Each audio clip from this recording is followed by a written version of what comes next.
pilkada sesuai jadwal, demokratis dan aman COVID-19. Penyelenggaraan pemilihan kepala daerah atau pilkada 2020 tetap sesuai jadwal 9 Desember 2020 demi menjaga hak konstitusi rakyat, hak dipilih dan hak memilih. Pilkada harus dilakukan dengan disiplin protokol kesehatan ketat, disertai penegakan hukum dan sanksi tegas agar tidak terjadi klaster baru pilkada.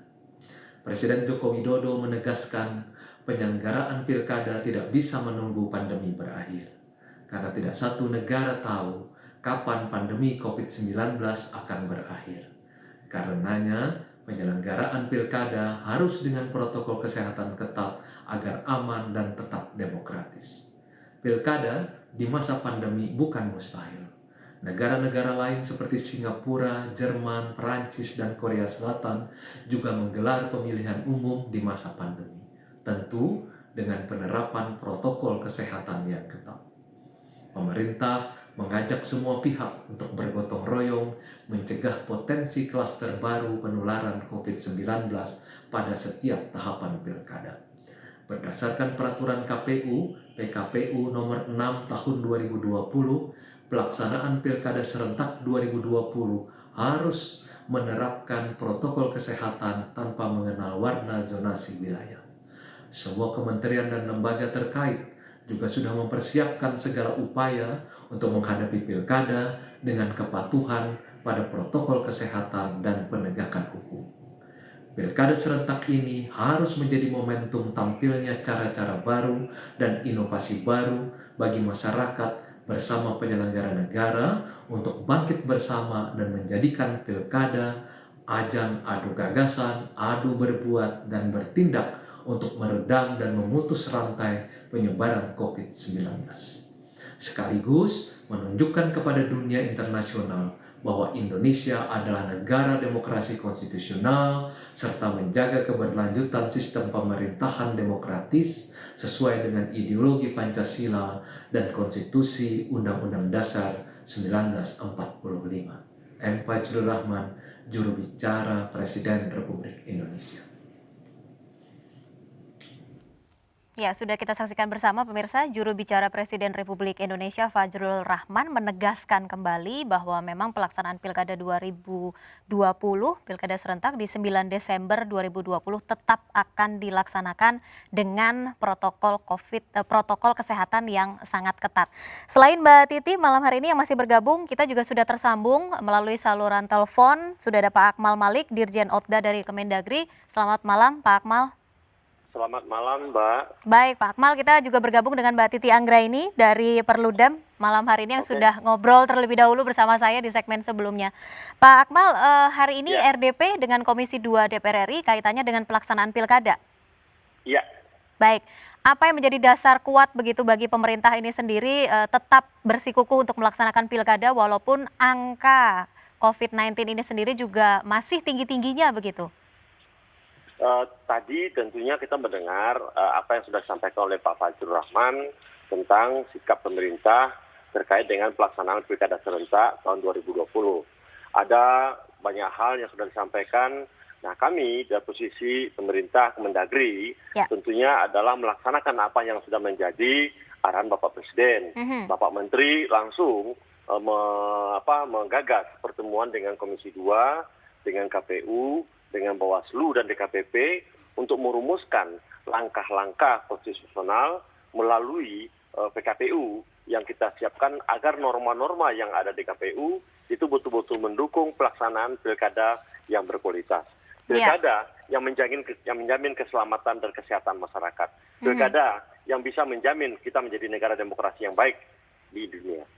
Baik, apa yang menjadi langkah-langkah konkret yang nanti akan dilaksanakan dalam aturan dalam PKPU tersebut? Karena kalau kita lihat begitu ya kaitannya dengan penegakan protokol kesehatan, kalau tadi Mbak Titi mengatakan harus lebih ketat, begitu juga epidemiolog kami mengatakan harus lebih ketat begitu dalam pelaksanaan pilkada di 2020.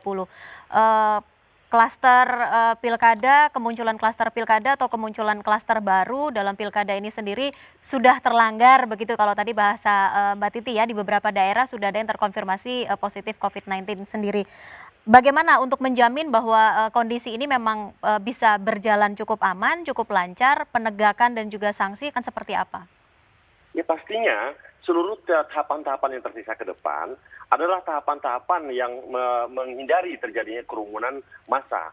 Tahapan-tahapan yang dilaksanakan secara mungkin daring Mhm, atau secara lebih terbatas sehingga membuat masyarakat tidak terpapar COVID-19. Kami mhm. ingin menyampaikan hal bagus yang hari ini yang tadi disampaikan oleh DKPP. Ya. DKPP sebagai salah satu penyelenggara sudah melaksanakan berbagai sidang-sidang secara daring dan virtual. Dan Mhm, alhamdulillah tidak satu pun terdengar dari kegiatan sidang-sidang kode etik yang dilakukan oleh PP itu yang terpapar. Demikian juga tahapan yang dilaksanakan oleh KPU ketika melakukan coklit dan mhm. melakukan verifikasi faktual dulu hampir kita tidak mendengar ada anggota KPU yang terpapar. Bahkan masyarakat juga hampir tidak dikatakan karena kegiatan-kegiatan tersebut terpapar. Nah memang kita memahami kondisi yang terjadi tanggal 4 sampai 6 September kemarin, ada show of force para calon, ada yang belum move on, seolah pilkada ini masih di ranah seperti yang lama. Nah hal inilah yang kita benahi melalui merubah norma-norma yang ada di PKPU 10. Mhm, mhm. Seluruh kegiatan-kegiatan seperti konser, kegiatan-kegiatan olahraga, kebudayaan yang menghimpun semua orang banyak, ini kita pastikan akan dihilangkan. Dan itu kenapa ajang RDP tadi itu adalah ajang untuk mencoba merevisi PKPU ini sehingga PKPU ini lebih mengedepankan keselamatan rakyat, menghindari kerumunan dalam tahapan-tahapan pilkada yang akan datang.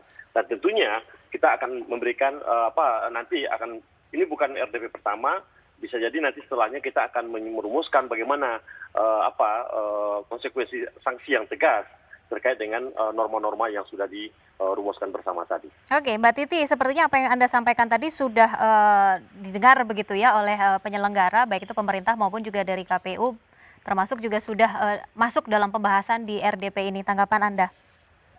Ya, tadi kan kita sudah cukup banyak membahas ya. Pada awal memutuskan kelanjutan pilkada kan juga ada seolah-olah jaminan kepastian pemberlakuan protokol kesehatan sedemikian rupa. Mhm, Tetapi mungkin yang terlewat adalah kalau penyelenggara mudah kita atur. Kalau jajaran pemerintah bisa dipastikan kepatuhannya untuk ikut apa yang sudah diputuskan. Tetapi yang sulit itu adalah bagaimana memastikan kepatuhan para aktor politik. ya. Karena ternyata pelanggaran yang masif terjadi kemarin justru dilakukan oleh aktor politik. Bahkan Mhm, beberapa di antara mereka adalah sedang menjabat sebagai ketua Satuan Tugas Percepatan Pengendalian COVID-19 di daerah. ya. Nah ini yang kemudian membuat keraguan itu menjadi beralasan ketika organisasi besar seperti Muhammadiyah, lalu Nahdlatul Ulama, dan beberapa kelompok masyarakat lainnya tidak yakin dengan komitmen ini. Apalagi kemudian ketika misalnya regulasi baru dibuat dan tidak cukup waktu untuk menginternalisasi kepada pihak yang akan mengeksekusi baik dari sisi teknis maupun dari sisi sosial kemasyarakatan. Karena mengapa Mbak Rizka, Pak Akmal, Ya. pelanggaran terhadap protokol kesehatan itu bukan pelanggaran biasa. Masyarakatnya bisa dibubarkan, orang yang berkumpul berkerumun melanggar bisa dibubarkan. Tetapi virusnya kan tidak bisa dibubarkan karena virusnya kadung menyebar begitu. Jadi memang kenapa misalnya para pihak itu berharap penundaan karena kita ingin betul-betul solid dulu mengatasi situasi pandemi ini dan tidak mempertaruhkannya dengan potensi-potensi pelanggaran dan penyebaran seperti yang terjadi kemarin. Karena elit pun ada yang menunjukkan ketidakjujurannya. Sudah tahu dia positif, tapi dia tetap datang ke kantor KPU untuk mendaftarkan diri. Dan itu kan sungguh sangat, mohon maaf ya, memalukan dan mencederai demokrasi kita. Ya, artinya juga harus ada komitmen dari semua, baik itu dari bakal calon maupun juga dari seluruh pendukung dan elit-elit politik begitu ya Mbak Titi ya. Mbak Titi terima kasih sudah bergabung pada malam hari ini. Pak Akmal, kita masih akan berbincang lagi.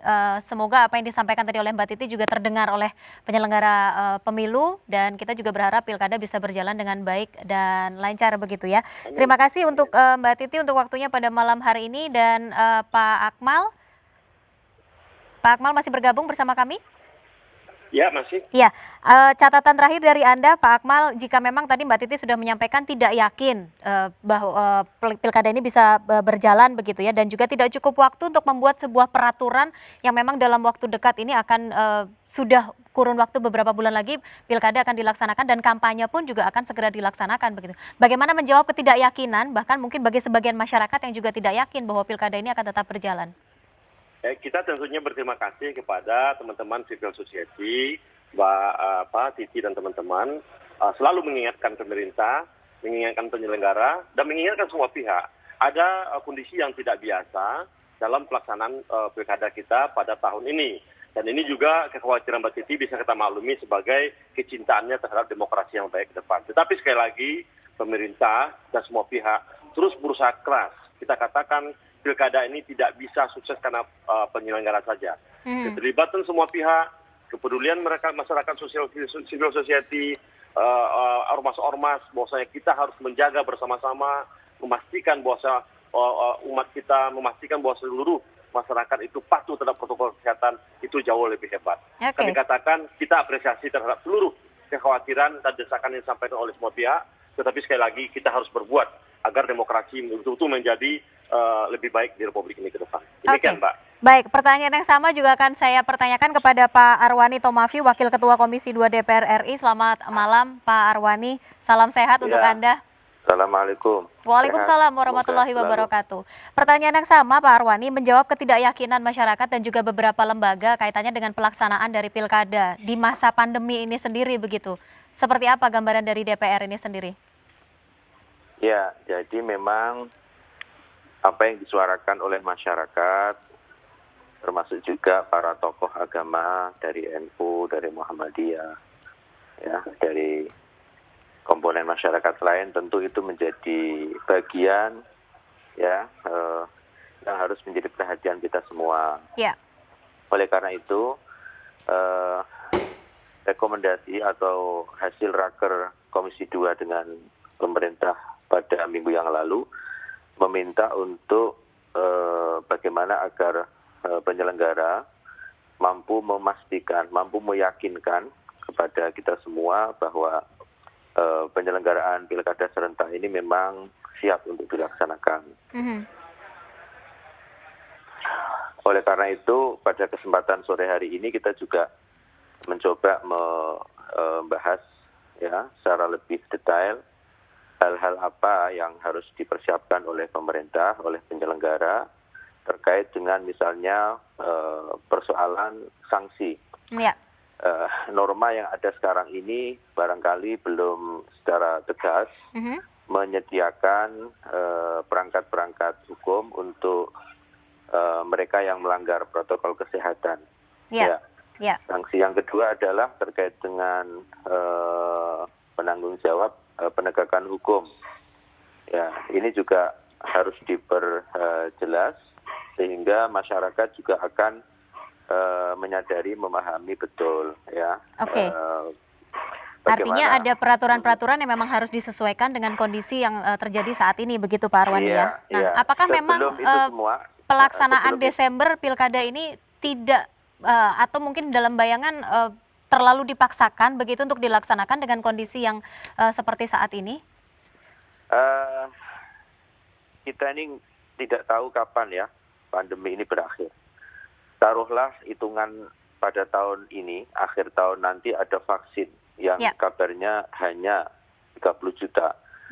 Toh itu juga masih jauh dari harapan ketika 270 daerah menyelenggarakan pilkada itu jauh di atas 30 juta, artinya belum mencukupi. Dan vaksin juga secara medis itu, secara kesehatan juga belum menjawab 100% bahwa kita aman.